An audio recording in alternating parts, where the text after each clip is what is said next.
Welcome to Stronger Schools. I'm your host, Matt Miller, Director of Education Leadership at Finalsite. I've had the privilege of leading, learning, and collaborating with some of the brightest minds in education as a superintendent for nearly 20 years. Now, I have the chance to share those stories with you. Today, I am thrilled, lucky enough, proud enough to have Dr. Julie Mitchell with us. Julie, thank you so much for being here and for giving us a little bit of your time today. Sure, no problem. My pleasure. It's nice to see you, Matt. Good to see you. And can you share with our audience, both visually, audioly, that are on audio, can you share a little bit about you in terms of where you're at and tell us about your district?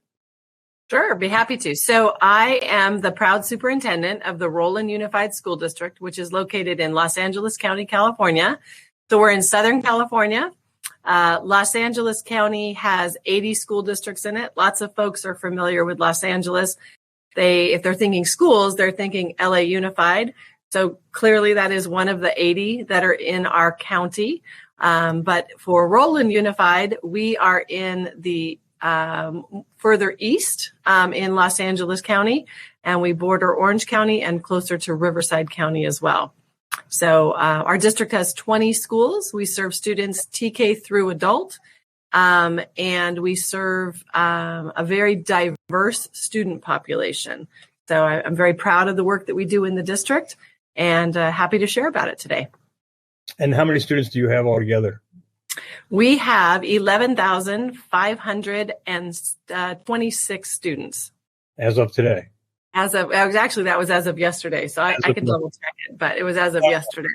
No, that's good. That's awesome. There are superintendents across the country who, when you think of them maybe first, and then you think of their school district right after that.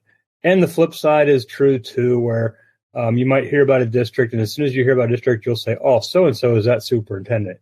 You are one of the few, and I thought about this when I was prepping for this earlier this week. You are one of the few school superintendents that, in my opinion, you are like lockstep.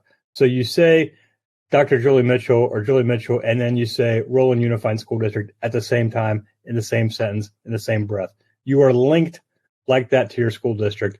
And conversely, if you mention Rowland, you're going to say Julie Mitchell. So it flips either way, but it's on the same line if it's not in the same sentence. And so you have a deep connection, in my opinion, to your school district. And whether you agree with that or not, that's how I think of you in terms of your school district. And I think a lot of other superintendents do as well. So why do you think there's such a strong connection between you and Rowland Unified? Well, that's an interesting observation. I've never put any thought into that. But to answer that question, or now that you brought that to my attention, I think that we have a really strong team in Rowland Unified. We work really hard together. There isn't anything in the district that I'm not willing to do. If I'm going to ask somebody to do something, I've got to be willing to do it myself. I really believe very strongly in a flat organizational structure. And so we're in it together as a team to be able to serve the needs of our students in all grade levels, in all places, in all areas, et cetera.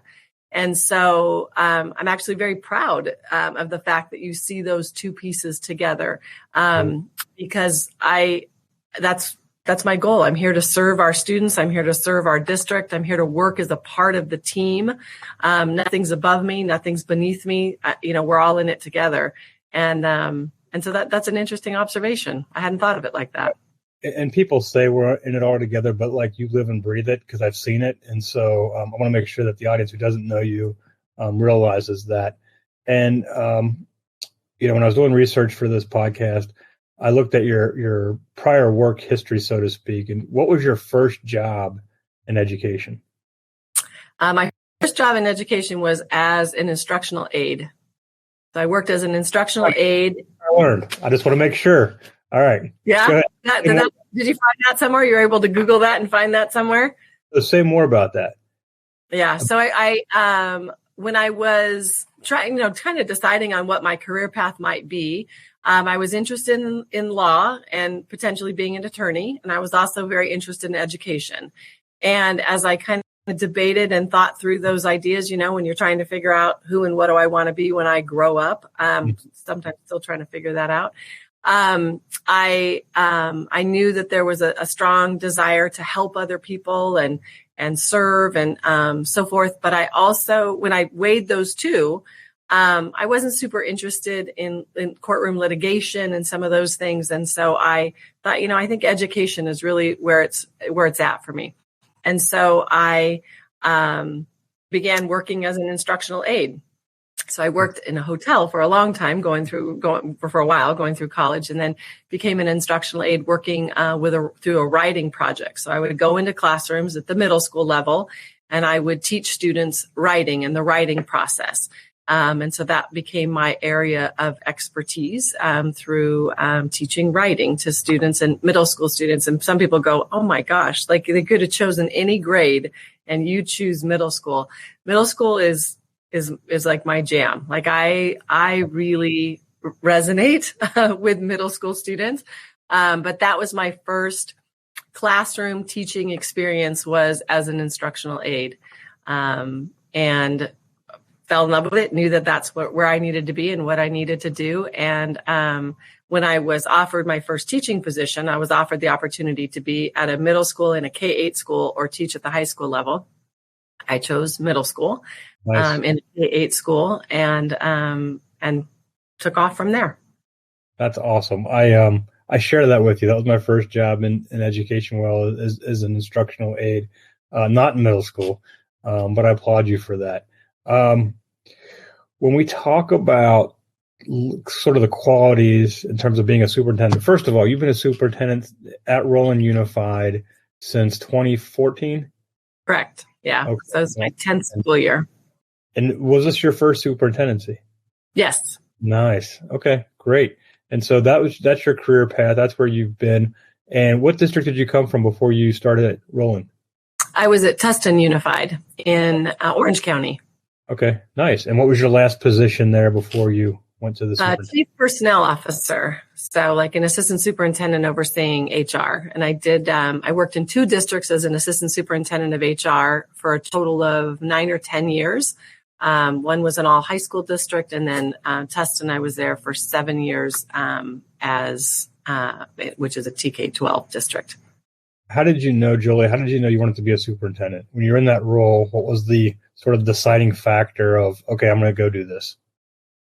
I think I've been really fortunate that I've been very happy in all of the roles, whether when I was an instructional aide, when I was a teacher, when I was a dean of students, an assistant principal, a principal, an assistant superintendent. I have always enjoyed the positions that I've been in. And I've been fortunate that folks have seen something in me where they've tapped my shoulder and set my sights to something else.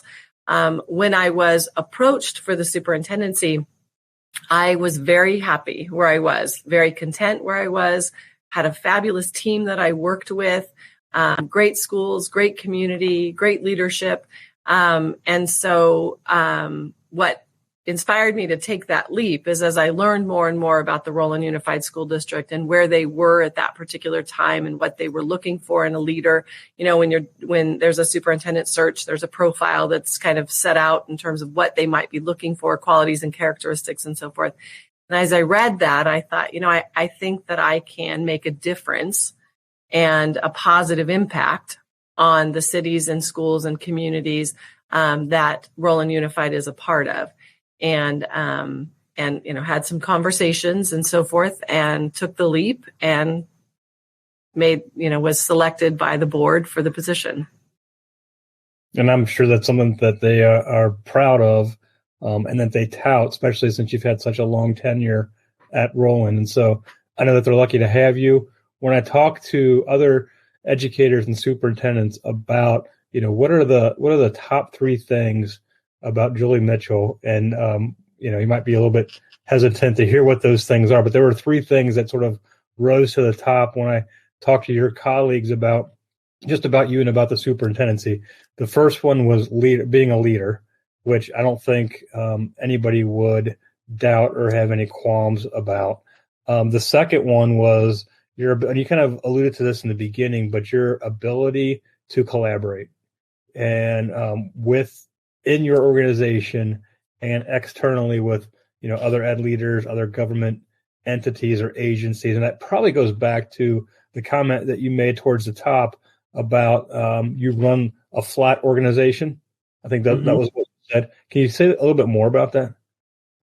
Sure. I think it's important that folks know that we're in this work together, and that the only reason that we have the positions that we have, regardless of what your title is because there are students that we are here to serve, and there's parents that are trusting us to do best by their children. That they're their most precious thing, or somebody's child.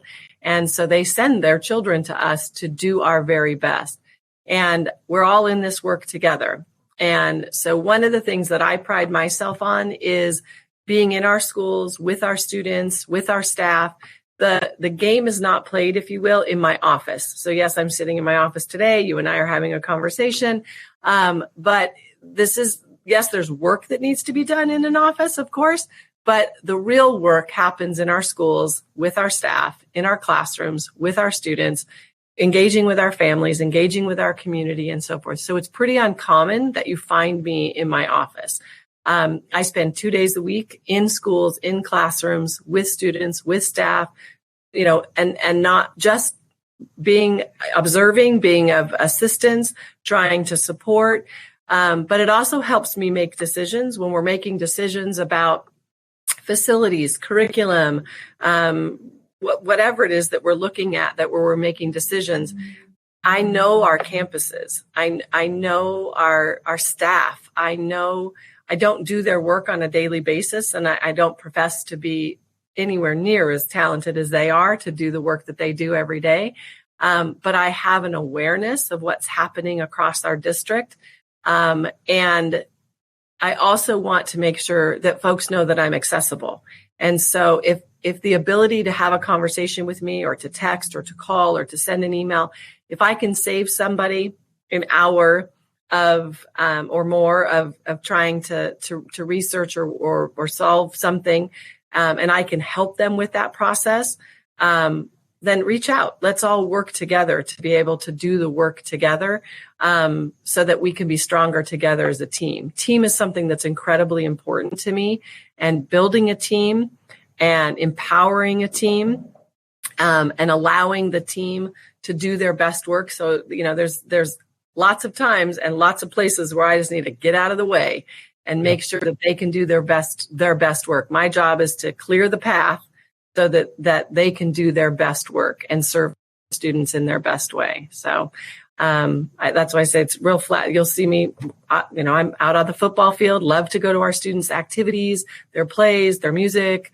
our elementary sports, our middle school sports, our high school sports, being in classrooms, walking in, talking to our nutrition services team, finding out what we're serving, throwing on a hairnet if they need an extra help. That's a sight to be seen for sure. But however I can help or be of service to support the work of the district.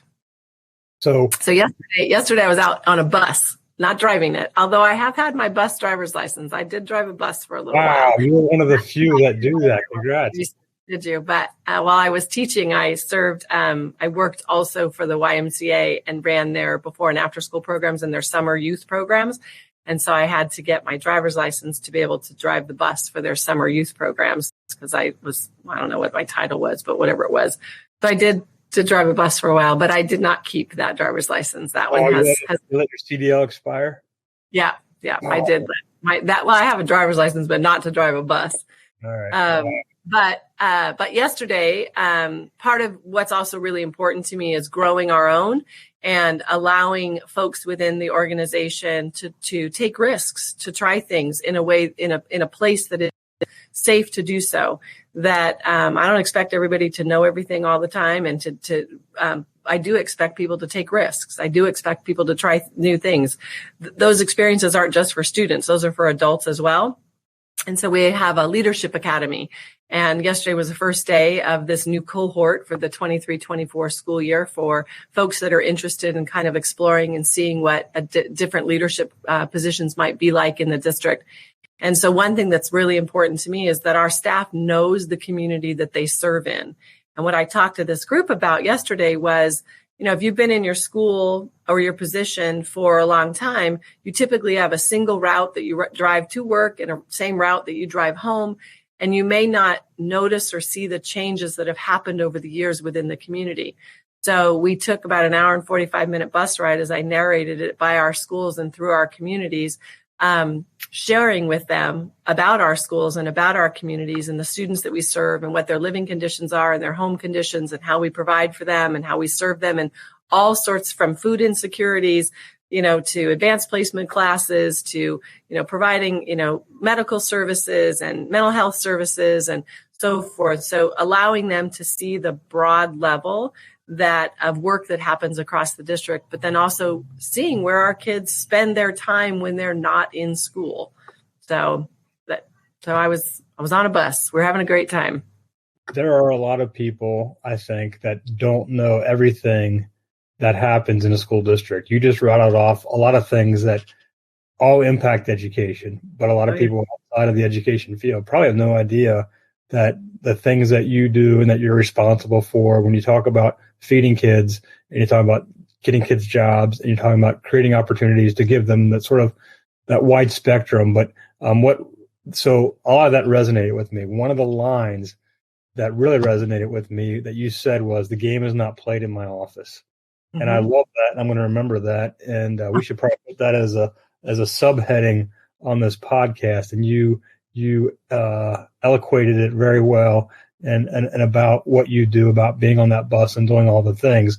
You led into the third thing that I was going to talk about. So when people talk about you, they talk about leadership, they talk about collaboration, and talk about how fierce of a fighter you are for kids. Mm-hmm. And that was one person's words. And so student first, sort of, if you had to take those three things, I think obviously all of us would agree that the kids would come first. You you walk the walk, as it were, in that regard.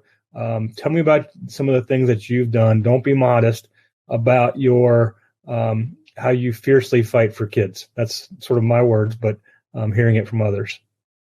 Yeah. So whenever I'm faced with a difficult decision, I know I am the voice for our students and for children, and that they often don't have a voice in some of the rooms and arenas that we have the opportunity to be in. One of the things that I do is to open up doors of opportunities for students and to give them a seat at the table, for them to be able to have a voice as much as possible in the work that we do. That when we say that we're here to serve them, but we don't ever ask them what it is that they truly need, I think that's a huge misstep for educators and for leaders. And so one of the things I do pride myself on is opening up doors of opportunity, inviting students to be part of the conversation. We have a meeting coming next Wednesday. I have a panel of students that's 5th through 8th grade and another panel that's 9th through 12th grade. And what they're doing is going to be talking to our staff about what are things in our schools that are working, what are things in our schools that could use a tweak, a change, or to be tossed and reinvented in a different way. How can we best meet their needs? That puts all of us in a really vulnerable situation when you give students a microphone and you have to be courageous in order to do that, because there's things that they're brutally honest. Yes. But if you're really wanting to improve and you truly say you're here to serve students, you have to listen to them. So we're also in the middle right now. We do student surveys. So we've pushed out a student survey to our students to be able to provide us with their candid feedback and to share their ideas with us on how we can improve. So that's one of the ways in terms of I'm actually that gives me an immense amount of pride when that somebody else recognized or believes or sees that I'm a fierce advocate or fighter for students, because I am. I think that we have a profound responsibility as educational leaders and as educators to open up doors of opportunity for all students, not some students, not those students or those over there, but each and every student. And I have the opportunity to serve in a very ethnically and socioeconomically diverse school district, and all students need a voice at the table. All students need equal opportunities for success. We have a promise to our students that our students will be valued, supported, engaged, and empowered for the future of their choice. So starting at 4 years of age, we're showing them that they're valued. We're here to support them. We're going to empower them. We're going to engage with them. And we're going to support them in the future of their choice. So we're not choosing what it is that they're going to do when they after they walk across that stage and accept their diploma. But we're going to make sure that we've opened every door of opportunity. So should they choose to go to a 4-year college or university, choose to go to a trade school, a 2-year school, go serve our country in the military, go straight into the workforce, travel, care for family members, we've opened doors of opportunity. We haven't shut them. We haven't limited them. We haven't put kids in a box or on a track to one place or another. That every student deserves the opportunity for the future of their choice. And then we open their eyes to what that could look like. One of the programs that I'm immensely proud of is our College Connect program.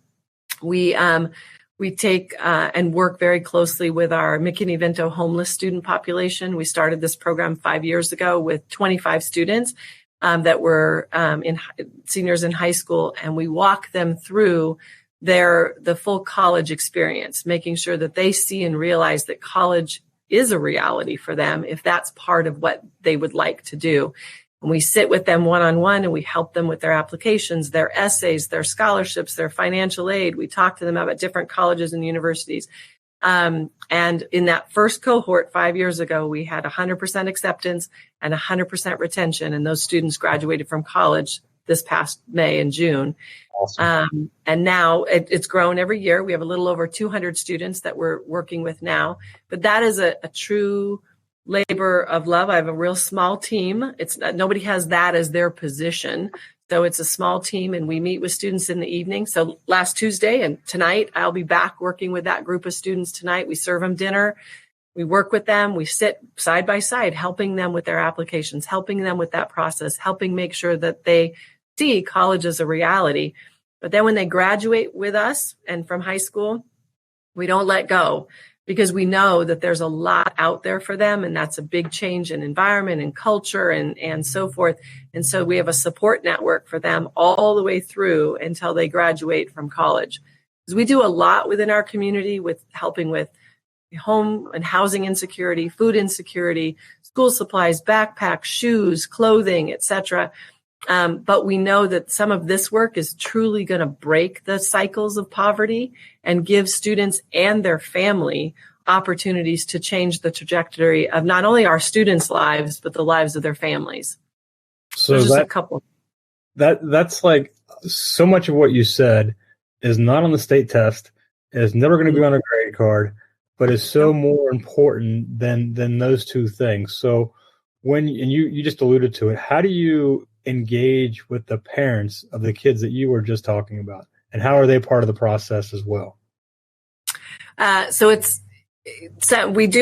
have some group meetings where we talk with parents, but most of it's done really on a one-on-one basis, because we also have to break through some cultural barriers and some conversations with parents, because they don't want their children to leave home. They don't want their children to move out of the home. Their children also help with the family income.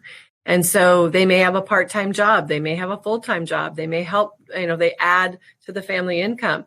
And so we work individually with each student and with their family to help their family see what difference this can make. And then also helping them understand that their child will be okay. And that I've taken parents to college. I had a female student who was accepted to UCLA and in their pre-law program, and working with the parents. And the parents had said, we have a community college very close to our school district, and, couldn't she go to that school? And I said, absolutely. It's a great school. She could absolutely go to that school, and she'll get a fabulous education, but she would then need to still transfer to another school. And so as I talked with them and worked with them about what this means for her and for her family, they thought, well, it would be okay that she could still live at home and she'd commute. Well, the commute to UCLA from our district space is doable. It's doable, but you'd be on the road for about 2 hours, depending on traffic, hour and a half. It's not distance wise, but you're going through LA, and each way, right? Yeah, an hour and a half ish each way. Wow. And so we took her parents to UCLA and said, let's just go. This is a typical time class starts. Let's just go take a trip. And they then realized that it was probably less safe for her daughter to be on the freeways through Los Angeles back and forth than it was for her to live on campus. And so they trusted us. They trusted the process. She was able to move into the dorms. She graduated from UCLA with honors. She's now in their law school. And she comes back and mentors our students and supports and works. So we have all sorts of those kinds of stories. But it's not something that can necessarily be done as a blanket statement. There are things that can be done as a blanket statement, but then there's also a lot of individual conversations that happen because everybody's family situation and family dynamic is very unique and very personal. And so they may not want to share that in a public setting. Sure. If you closed out your career at the end of this year, and I'm not saying you are, but if you had to close your career at the end of this year, what are the 2 or 3 things you'd be most proud of at your time at Rowland Unified? 2 or 3 things that I would be most proud of. I did not prompt you on this one. I'm just curious. I know. I firmly believe that my work in the district as a part of a team has changed the trajectory of kids' lives, that has made their opportunities better. And so I'm immensely proud of that work, creating a college and career going culture across the district. We've put classes and programs and systems in place to really serve our students and our families. And so I know that through my work as a part of the team, we've made a difference. And that's, I can sleep soundly at night knowing that the work that we do makes a difference. That's only one thing. That's awesome. And nowhere in any of that you just shared was it all about you. It was the team. So again, walking the walk. All right, a little bit harder question. What's something that you haven't accomplished yet at Rowland Unified or haven't finished, complete? What's still on your trajectory of, I still want to do this? What's the this? I have a list of thises in terms of things to do. I know, for instance, one of the things is our comprehensive high school setting doesn't fit the needs of every single student. Having bells that ring every 55 minutes and students moving from one class period to the next class period to the next class period, and that they take, their English for an hour and then their social studies for an hour and their science for an hour, et cetera. That isn't the way life after high school works. That isn't the way the work world works. And I know that some of our students aren't able to do their best work in that type of a scheduled system and a confined way. I am very interested in creating and developing a unique school setting that would serve students in a greater way, but potentially less structured way, allowing student creativity to really blossom.